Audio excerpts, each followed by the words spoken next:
Welcome, everybody. I'm Marc David, founder of the Institute for the Psychology of Eating. We're back in the Psychology of Eating podcast, and I'm here today with Justyna. Welcome. Welcome. Thank you for having me. I'm very happy. I'm glad you're here. I'm glad we're doing this.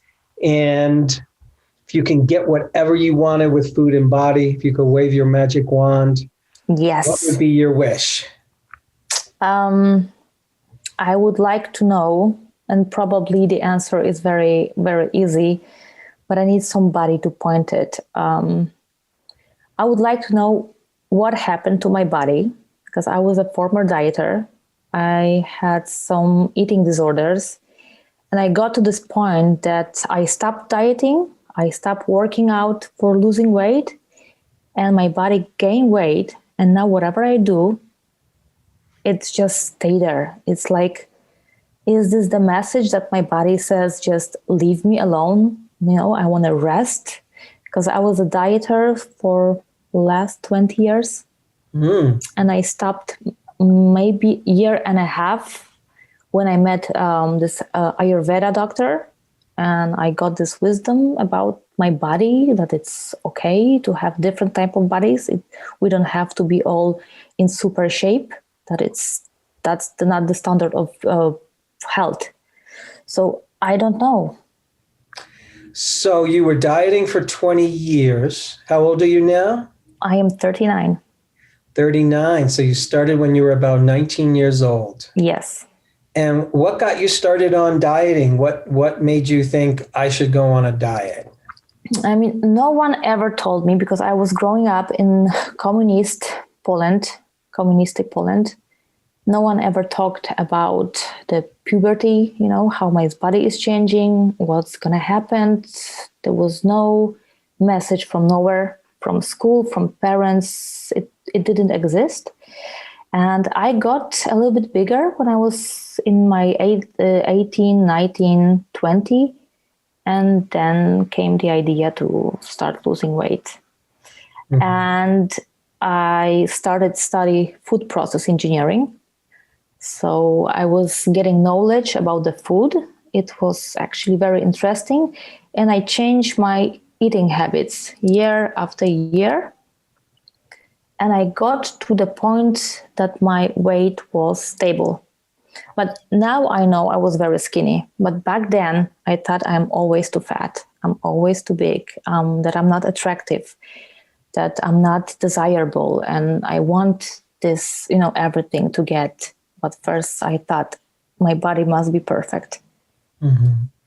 So now you say, looking back, so if you look at pictures of yourself when you were in your 20s, like let's say your early 20s, mm-hmm. What do you think when you look at pictures of yourself now? That I was okay. There was nothing wrong with me. Mm-hmm. I was normal, beautiful girl, but I didn't believe I'm enough. Mm-hmm. So when you stopped dieting, how much weight did you gain? I gained about, because we are, I'm going to say you have pounds, I have kilo here. So I gained about 16 pounds, 17 pounds. Mm-hmm. But before, there was an episode in my life. I broke up with my boyfriend 6 years ago, I guess. And after that, I started really, really working out and dieting. And because I was interested in whole foods, clean eating. This is the habit that I have today, because I finished the food process engineering. I know how the business works. I know the foods, products. Then, because I wanted to be perfect, my dieting, I went study human nutrition. Mm-hmm. I just wanted to be perfect, and I wanted to be healthy. I didn't want to do something stupid, not responsible. I wanted to be perfect, and I wanted to have control over it. And after I broke up with my boyfriend, it was a longer relationship. He was cheating on me, so I felt very bad about myself. And then I lost a lot. I really lost a lot of weight. And on the beginning, I was very proud of myself because it was working. I did plan for myself, the exercise, and I was on it for a few months. From size, I wasn't that big, from size small, medium small, I went to extra small. And there was a moment I looked in the mirror and my face was very sad. I was very skinny. I did something wrong because I was losing muscles instead of, and I asked myself, why are you doing this? What are you doing to yourself? That was the first moment. And I stopped. I stopped working out like crazy and I started eating more and I gained a bit, not a lot, but I came back to size small and I felt better. Then when I moved to Belgium 3 years ago, somehow I didn't change anything except my environment. My body just started growing another like 10 pounds. Mm-hmm.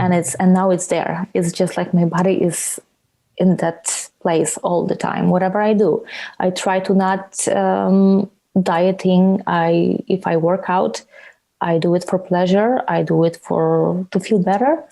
But just get rid of the thinking that this is for the lose weight. And I'm just here, and it's just amazing. It's just that's what I'm learning, to listen to my body, and that's what I'm hearing. It's leave me alone. Please, just let me be here. Just you go enjoy your life, focus on something else, but leave me alone. This is what I would like to lose some few pounds.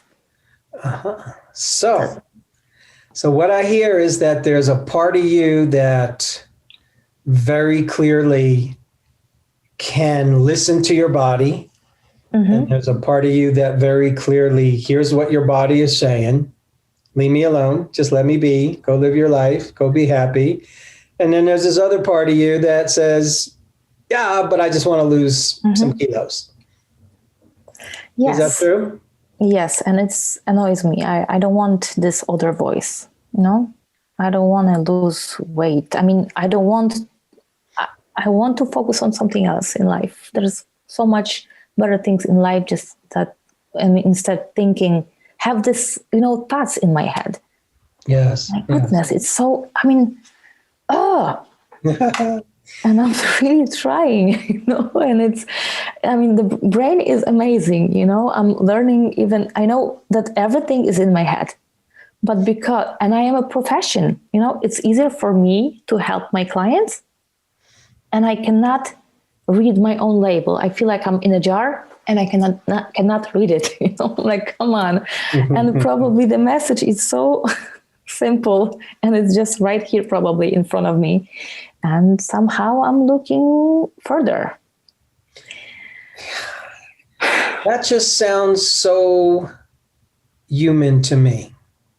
Oh. I don't know that what you're experiencing is a problem so much as what you're experiencing is oftentimes what the mind does.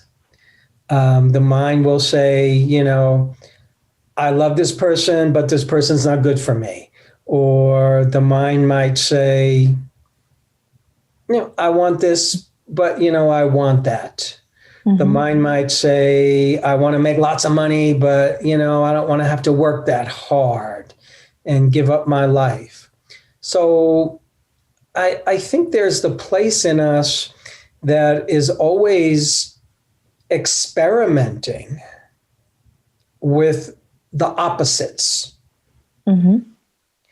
And it's always experimenting with certain polarities. We are a world of polarities, up and down, right and left, night and day, waking and sleeping, male and female, hot and cold. It's just life occurs, the physical universe occurs as opposites. And sometimes the mind just needs to go there, I think. let's return to this in a moment. I just want to mention something that you said that really strikes me, and it strikes me about so many people of how we can look back at a picture from our past. Mm-hmm. And the past when we were, I have to lose weight, I have to lose more weight. This isn't enough weight that I've lost. I've got to lose even more. And then 5 years, 10 years, 20 years later, you look at those pictures and you think, what was I thinking? Yes, I had it. When I was that skinny, the moment I was on a vacation with my friends and we took some pictures, and one I took from above and I saw my collarbones and I'm like, oh my God, what I'm doing, what I am doing for who? Yes. So I wanted to be perfect, I just wanted to be perfect. I wanted fit, but the trap is you want to fit, you're losing weight and it's never enough. And smaller I was, I couldn't find this, what I wanted to fit. I lost it. I lost myself. I mean, terrible time. I mean, well, it's you needed to learn like so many of us. So you can say now, I look back on those pictures and I think, what was I thinking? Now, it's very possible that 2 years from now, 5 years from now, you could look back at pictures of you right now and you could be saying the same thing. What was I thinking? What was I so worried about? I think one of the lessons is that there's a place where we really have to take our experience and learn from it.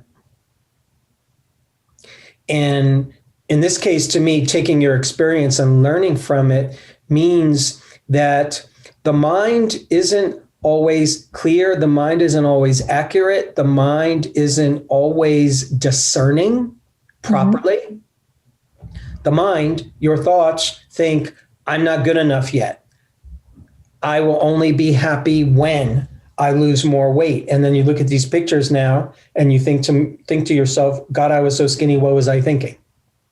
Mm-hmm. So all I'm saying is very possible now that you're going to be in the same place. I promise you, when you're 20 years older, you're going to look back on the pictures of you today and you're going to say, wow, I was a beautiful girl. Mm-hmm. Wow, I was so attractive. Wish I had that now. Yes. So, okay. A lot of women are going to think that. Maybe a lot of men will think that, but I know definitely a lot of women will think that. Yeah.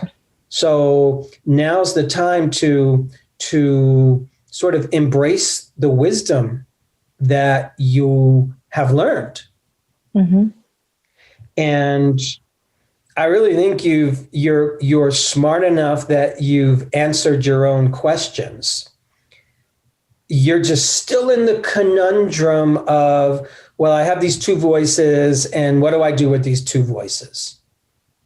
The voice that just says, the voice of wisdom, there's a voice of wisdom in you, and mm-hmm. there's also the voice of the perfectionist girl in you. I'll call it the perfectionist 18 or 19-year-old in you. And, I've noticed so many people, they think to themselves, why do I think like this? Why do I have this? How do I get rid of this? And we make it very personal. And what I just want to note is that it is not, you didn't invent this thought. You didn't invent this dilemma. You're not the first female to ever say, gosh, I just need to be skinnier. And if I'm skinnier, if I lose more weight, then I'm going to be happy. So I always think of it like a viral meme, like a mental virus. Mm-hmm. That we catch. I like that. I like that mental virus. Yes. It's in the air. And all you have to do is breathe it in one day and you're stuck with that virus. It infects the mind. And all of a sudden, like you said, nobody ever told you this. Nobody ever sat you down and said, Justyna, you need to think like this. You need to be a perfectionist and you need to lose weight. No, you pick that up from the environment because it's easy to pick up. It's easy for any young woman to pick up. It's easy for any young man to pick up on the conditioning that's coming in towards us. So we must understand that there are collective diseases, collective distorted ways of thinking that personalize in us, that find a home in us. So you didn't invent it, but it's found a home in you. And so it's now these two voices, the voice of wisdom, and it's the voice of unwisdom. It's the voice of the world that isn't your voice and it doesn't belong to you. So I think part of it is not fighting that voice. Part of it is not trying to get rid of that voice. Part of it is just understanding that voice. First and foremost, understanding why you have it. You have it because just about every other female that I know has it to some degree. Yeah. I mean, really, I live in America and it shocks me how many American young women, before they're 13, 14, 15 years old, they're already concerned about their body because that's what social media tells them. That's what the news tells them. They're already dieting. They're already trying to lose weight. They're already trying to change a certain body part. And you're at the point in time, I think, right as we approach 40, as we're approaching 40, there's an American writer, Henry James. He had a great line. He said that, a writer finds their voice at 40 years old. And when I first heard that, I translated it into my mind into something different. And that's a human being finds their voice like never before as they begin to turn 40. And the voices, you start to get more aware of who you are, what you have to say, what you believe, what your thoughts are, what's important to you. Yes. And you're at that place right now. You're poised to begin to act on what's important to you. So to me, it's not about getting rid of the voice that says, Justyna, you need to lose more weight. It's whenever you hear that voice, you go, oh, good little girl. That's the old voice. Yeah. And who do I wish to be in my life right now? Yeah. How do I want to spend my time? How do I want to spend my energy? What's important to me? Because the voice of wisdom that's speaking through is your body saying, sounds like your body is kind of saying, leave me alone. That's what I think, really. I'm like, maybe I should just stop. I mean, I want to stop and I hear it, just leave me alone, go do your stuff. What you've never done because you were dieting. Yes. Because, it took so much space when I was thinking just about losing weight and about my appearance and my way I look. My goodness, I could do so many other, good things instead of thinking about my body.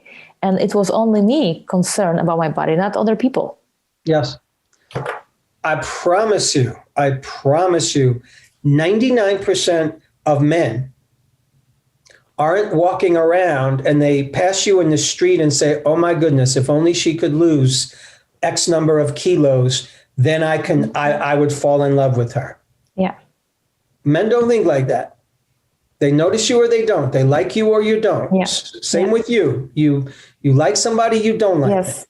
Yes. You're not looking at men saying, gosh, if he was, lost just this much more weight, then there could be a relationship potential there. Yes. Thank you for that. It's so easy. I mean, that's so true.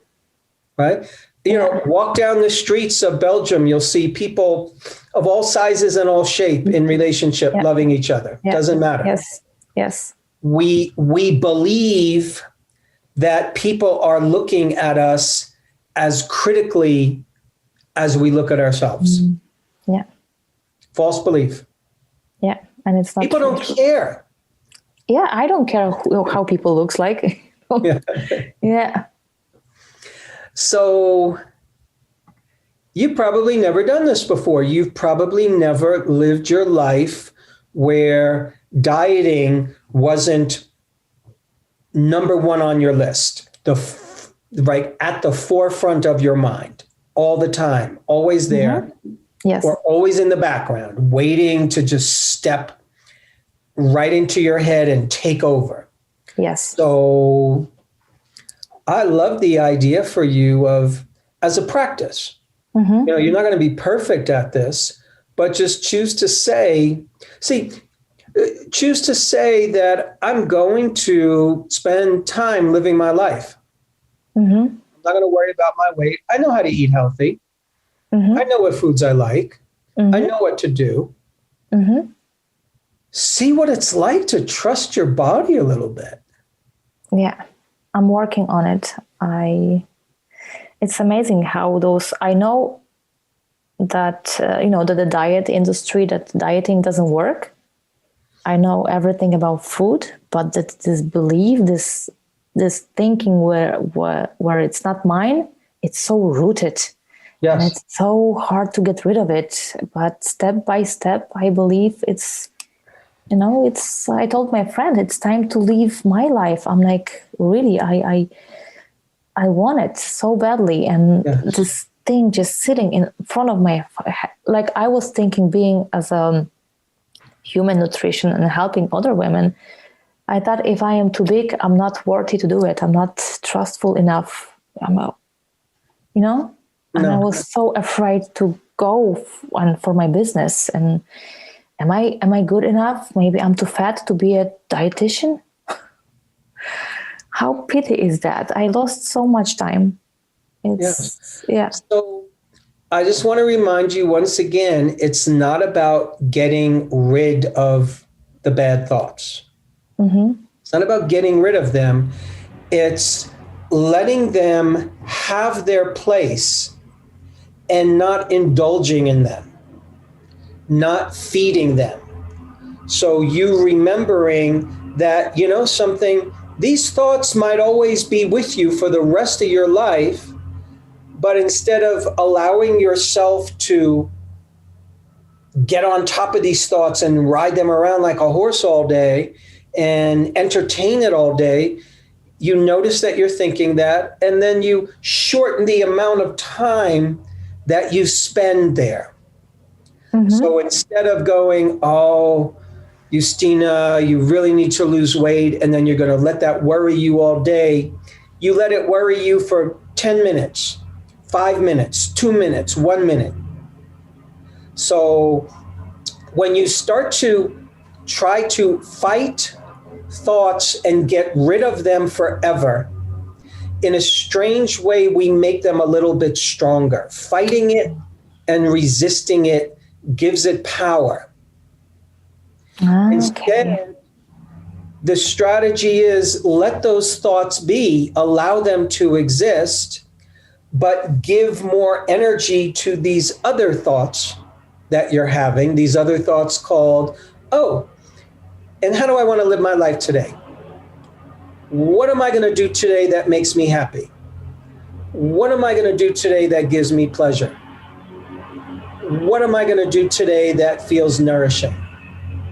Love it. What am I going to do today that makes me feel good about my body? And you practice those things and you do those things. And then you're going to have the thought, tomorrow, I forget about what that guy said. I really need to lose weight. And then you witness those thoughts and you say to yourself, Justyna, there's those thoughts coming up again. They're like little mosquitoes. Yes. You can't get rid of all mosquitoes. Yeah. Mosquitoes exist. But you can, when the mosquitoes show up, you don't have to go crazy. You don't have to freak out about the mosquitoes. You don't have to think about mosquitoes every day, all the time. And what are you going to do about the mosquitoes? I love it. Yeah. I was practicing something similar because I can feel if the like I call it old thoughts because I am after therapy also. So that like old me is coming. I feel it. I feel it Yes. in my body. And Yes. lately, what, like you said, to not fight the thought, and because I also notice it doesn't work. So I told myself, oh, you come to visit me today, the old me, you want sit with me here, but I'm going to do my work anyway. That's what I develop, if the bad thoughts coming, I'm like, okay, you here, you can stay, but I'm going to do something else. That was what I was doing lately to not fight it, somehow to work with it. I love that for you. You know, I just have to shut my window because all the lawnmowers just showed up outside. I thought the mosquitoes are coming. So, you mentioned that you are studying or have studied Ayurveda, and Ayurveda is, from the Indian continent, it's the science of life, and a big part of Yes. Ayurveda is the science of the yoga of the mind. Yes.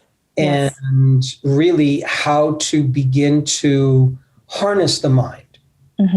So that's a part of what you're learning how to do right now is harnessing the mind.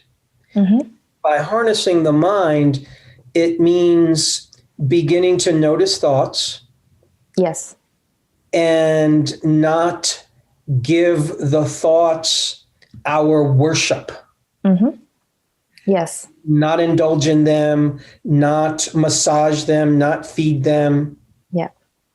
Not sleep with them in bed every night. Yes.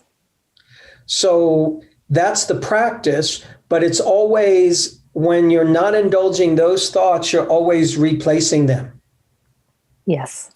You're always replacing them. So where are you going with your life? What is it that for you is going to make your life worth living from this moment forward? What's the dreams for you? My dream is to expand my business online.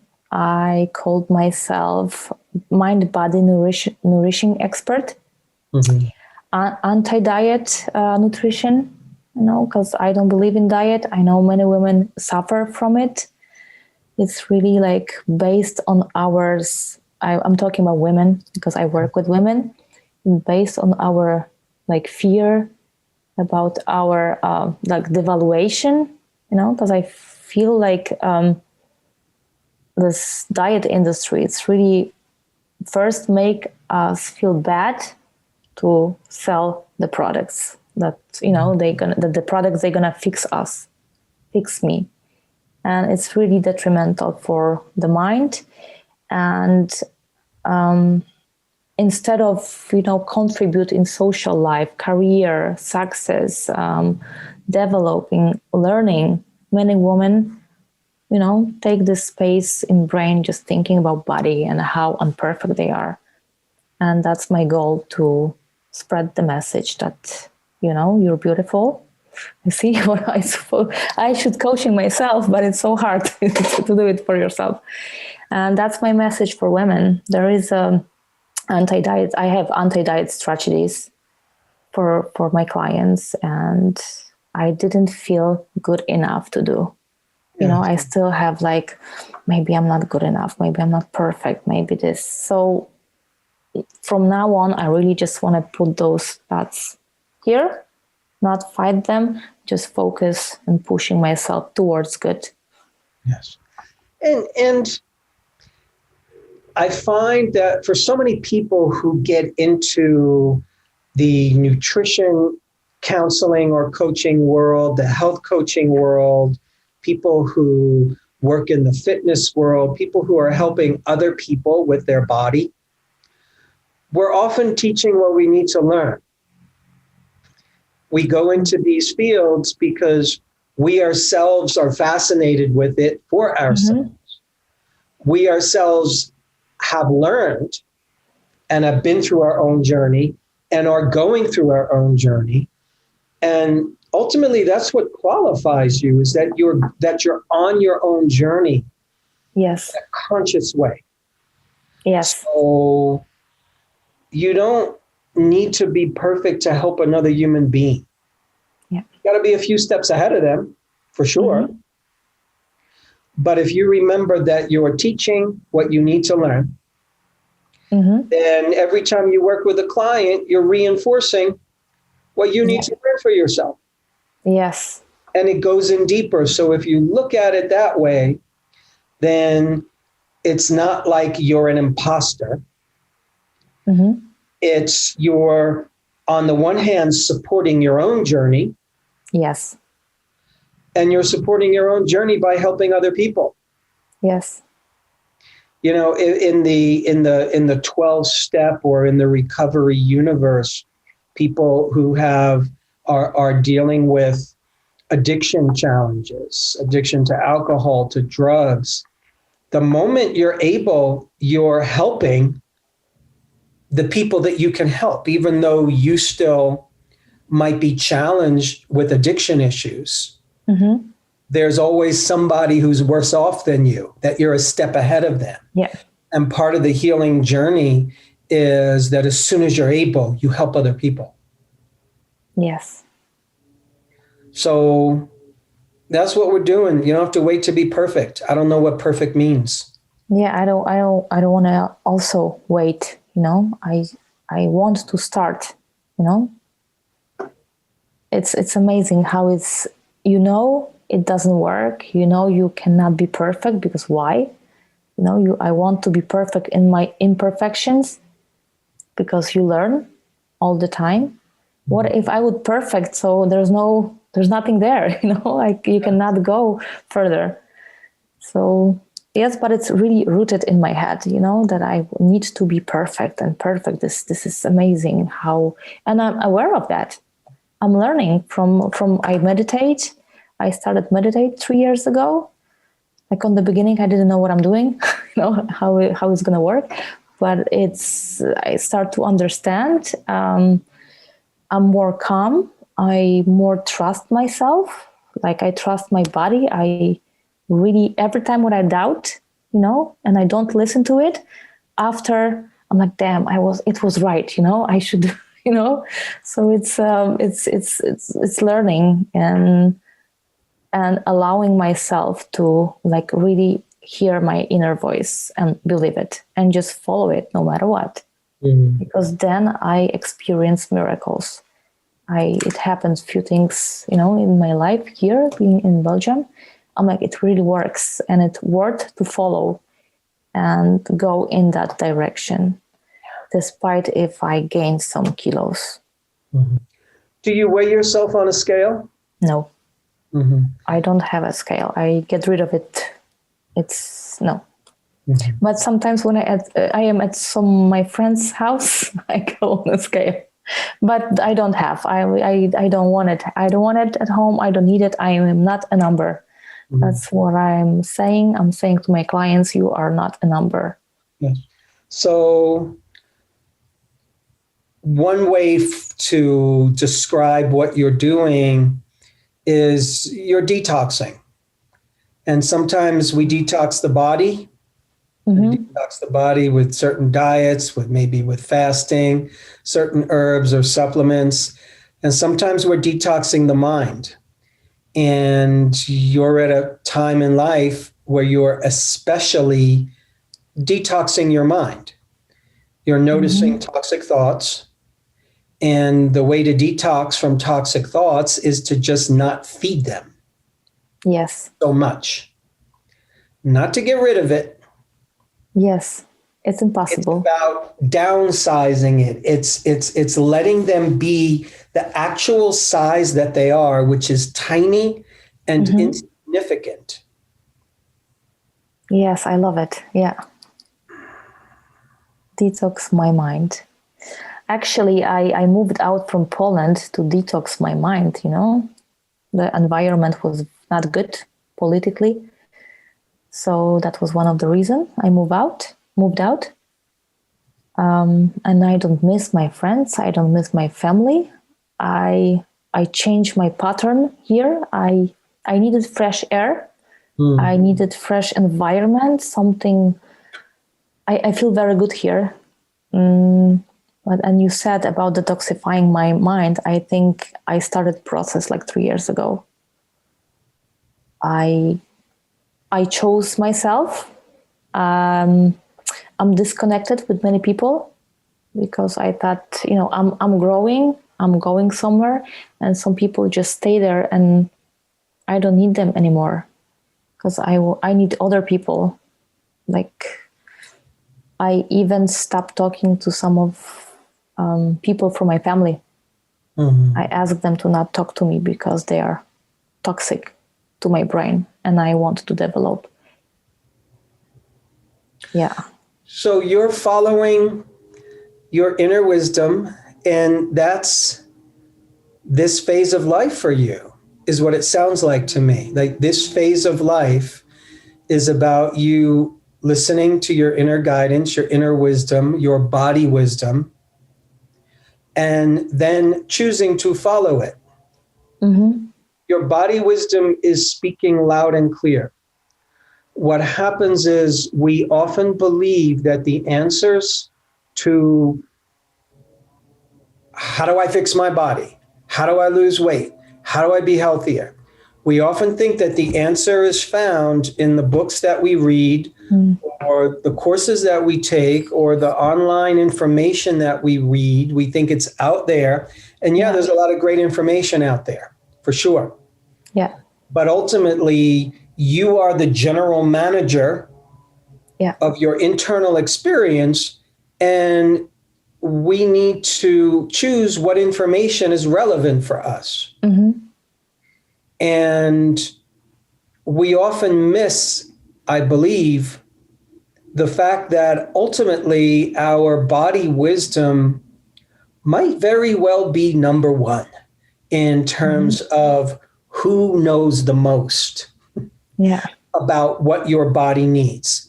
At least sometimes it is. Sometimes the body just has very clear messages, and our job is just to listen.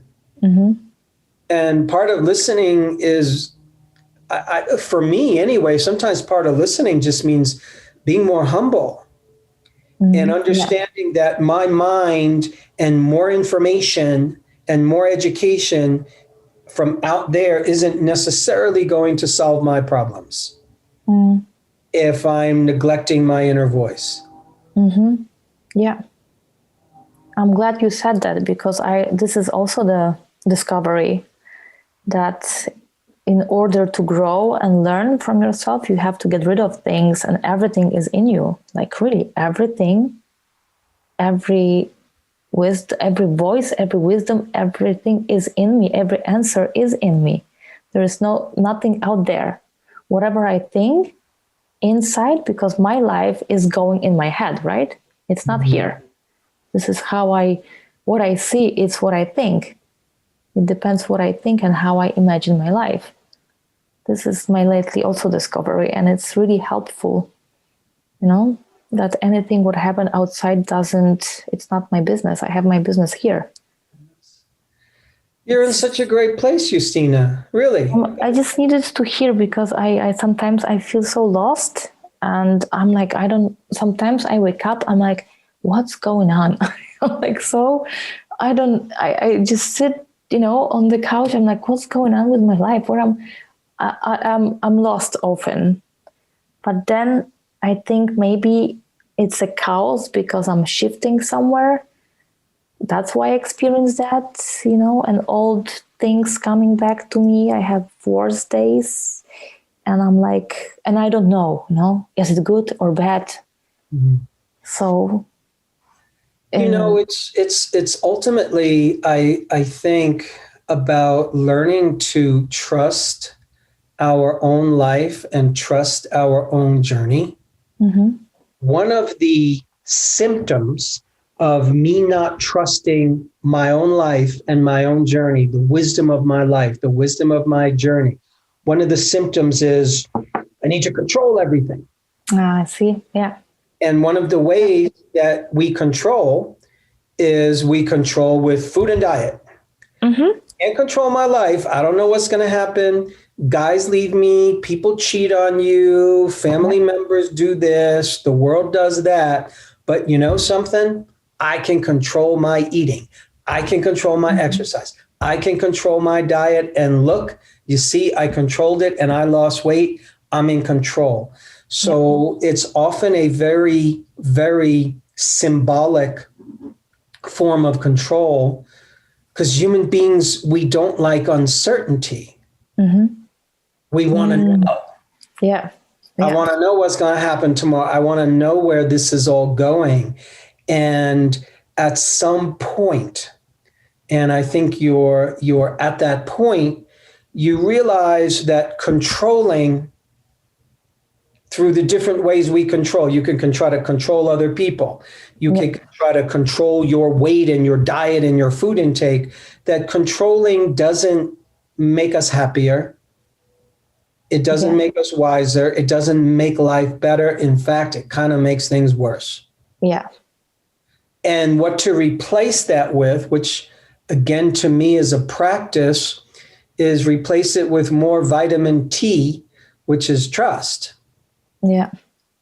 Yeah. But it's trusting in your life and being able to look at your journey and just see the wisdom in it, see how you've learned from difficult experiences. Yes. Yes. It also took time to understand whatever happened to me in my life. It's meant to be. And I'm learning, turn it into gold, to take it, as a lesson. Like, okay, what did you learn? And it makes my life easier a bit now. If something happened, okay, that was a lesson. Let's see what I can learn from it. Like before, I was like panic, oh my God, what's going to happen now? Now we will see, like you said, the trust. I was reading about the surrender. Like just surrender. Whatever happens is going to happen. You just create, you do your things and let the things go. We will see what's going to happen. Don't worry too much in advance. Don't overthink. Just do your work. Follow your heart, do what you want. But sometimes it's like, I love my speech right now, but sometimes I don't feel that way, especially at night. Sometimes I cannot fall asleep if I have those voices in my head. Yes. So then it becomes remembering that this is not about being perfect. So you're going to have moments like this where it's very clear and you know what you need to do. You know how important it is to trust and to let go and to surrender. And even that is not going to always be perfect. Yeah. Yeah. So it's letting go of, this has to be perfect and I have to feel this way all the time. No, feel this way, even if you feel it once a week. That's a great start because then you use that to remember, maybe I can trust a little bit more in this moment. Part of what happens, I think, is that the perfectionist in us, once we realize that there's a more conscious way to live life, then we have to be perfect at that. Yes. Oh my God. Thank you. Yes, I have it. I think I want to be so perfect in my new life, in this. But I want you to notice something. Your first reaction when I said that was you laughed because it's kind of funny. It is. It is, but then it's easy to forget that it's funny and then we take it all seriously. Yeah. So part of it for you is sometimes just having more fun with yourself in general, more fun. Yeah. Yeah. Not taking all this so seriously. Yeah. And making sure that all your hard work that you're doing, because it sounds like you're doing some hard work on yourself and doing hard work in your career. Have more fun. I will.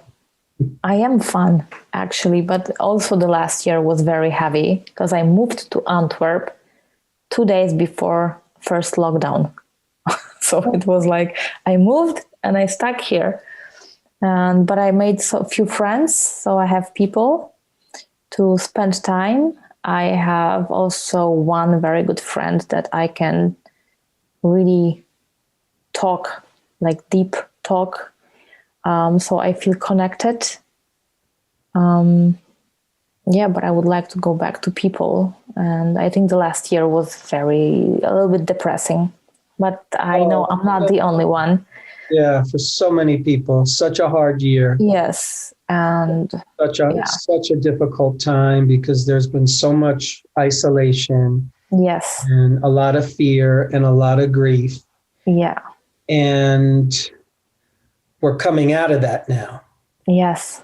And we have Yes. to, no matter what's going on around Yes. you, we need to come out of that. And part of that is just a little bit more fun, more pleasure for you. Yes. I started reading a book, A Yes Man.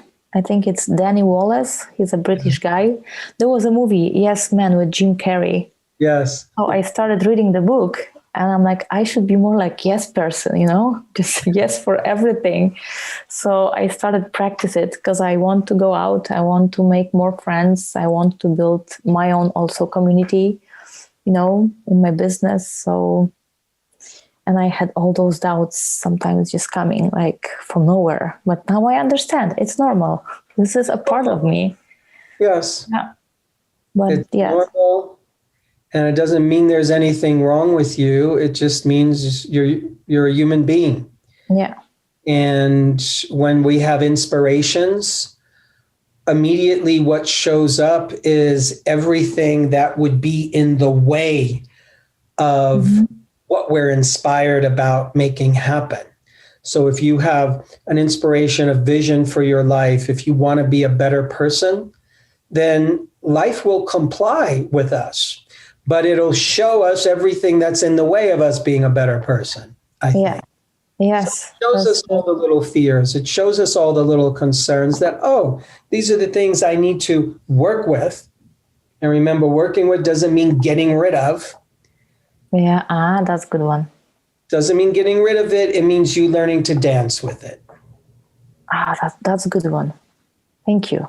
Yes. I like it. Yes. Because it's a part of me. I cannot get rid of it.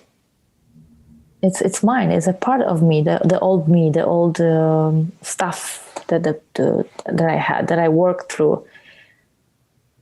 Yes, that's really helpful. Thank you. Yes. Sometimes you just need to hear something, like give yourself like a permission. Yeah. Yeah. And that's the kind of work you're in part is you're there to help give people permission to be real, be human, be imperfect, be themselves. Yeah, the outside world, the narration around is so possess our brains.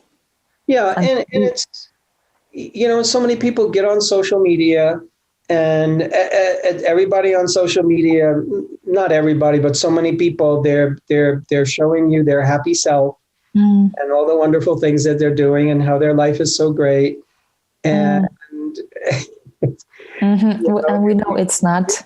If we showed all of our life on social media, I don't know, maybe it wouldn't be so interesting. Maybe it would, but it's just important, at least in the comfort of your own home, to be willing to include all of you, the parts of you that get scared, the parts of you that get concerned or get anxious or get fearful.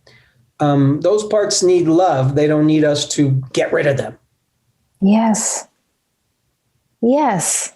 That parts need love, not get rid of them. And I was trying to get rid of them.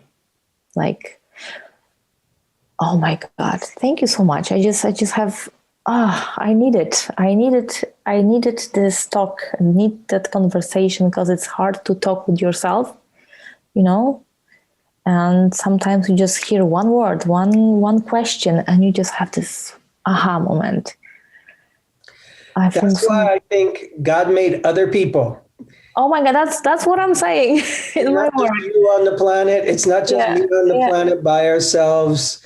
It takes a whole bunch of humans for us to get self-reflection and get a little help. That's beautiful. Right? That we are here for each other. Yes. To help.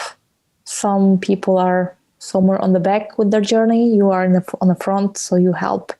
Mm-hmm. If someone needs. That's my belief in my work. Now I'm gonna believe more in myself. I mean, just let it go, just surrender, just focus on my work, trust my body, because it's mine. This is what it represents me right now, who I am, and I don't want to change it. I'm gonna focus more on my business, on people who needs me. Yeah, and let your body, not only does your body want you to leave it alone, that's just the baseline. Like, stop trying to change me. What goes along with your body saying, leave me alone, stop trying to make me different, is your body saying, hey, do me a favor, can you just love and accept me as I am right now? Because otherwise, it's a constant conversation of, I don't love and accept you, body. I don't love and accept you. And that's the message that it's getting every day. That's the message you're giving yourself every day. It's a very conditional kind of relationship. It's a conditional kind of love. You wouldn't want that from a partner. You wouldn't want the person you're going to spend the rest of your life with waking up every morning and saying, Justyna, I need you to change in order for me to love you. The way you are right now ain't good. Needs to change. That's tiring. It is. Yes. So there's a certain place where I think your body would probably love to have the feeling called, here's what it's like when Justyna is actually appreciating me. Instead of trying to change me all the time. Yeah. Yes. Very good message. Yes. Yes. It's so simple. See? Just a bit of love. Yeah. Yeah. Acceptance. So beautiful, so easy. Yeah. Yeah. Simple. Not always easy, but simple in concept. Yes. Not always easy to practice. Yes. Fantastic. I will. Justyna, I'm so glad we had this conversation. I am so happy to meet you. I'm really excited. I was so excited before meeting you. I was excited to receive an email that you're going to accept me on your podcast. And I really needed you to tell me what you have told me, to hear it from other person, from other human being. So turn out I'm just a human being on my journey, and I'm doing just great, I think. You are. Welcome to the club. I'm glad I can be of service. It's an honor for me. Oh, I'm so honored also. Thank you so much. Thank you, Justyna. And thank you, everybody, for tuning in. Take care, everybody. Thank you. Bye-bye. Hey friends, we're so happy that you've joined us for another episode of The Psychology of Eating with Marc David. Are you loving these episodes? Then simply subscribe and you'll never miss an episode again. We'd also love it if you'd leave us a comment below so we can hear more about your own journey with food and body. And if you're curious about what we offer at the Institute for the Psychology of Eating, including our internationally acclaimed coach certification training that's rooted in dynamic eating psychology and mind-body nutrition, please head on over to our website, psychologyofeating.com. Until next time, take care. And remember, having the body you want starts with loving the body you have.